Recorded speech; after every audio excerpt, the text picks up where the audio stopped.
Si Jose P. Laurel ay isa sa mga pinakakontrobersyal na leader sa kasaysayan ng Pilipinas.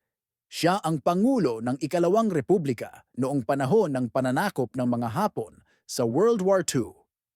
Ipinanganak noong Marso 1871 sa Tanawan, Batangas. Si Laurel ay isang brilyanteng abogado at iskolar. Nakapagtapos siya ng law sa University of the Philippines at nag-aral pa sa Yale University sa Estados Unidos.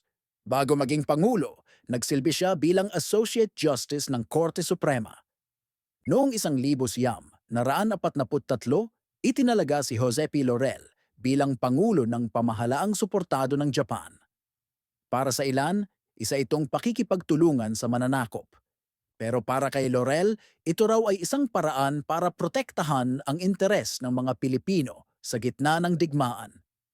Sa kabila ng panganib, tumanggi siyang ideklara ang digmaan laban sa Estados Unidos kahit pinipilit ng Japan. Dahil dito, marami ang naniniwalang tahimik siyang lumaban para sa soberanya ng bansa. Matapos ang digmaan, siya ay inakusahan ng kolaborasyon, ngunit kalaunan ay pinatawad at muling nakabalik sa serbisyo publiko bilang senador.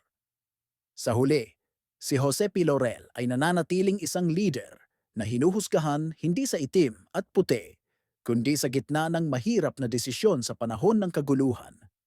Isa siyang paalala na ang pamumuno sa panahon ng digmaan ay hindi kailanman madali.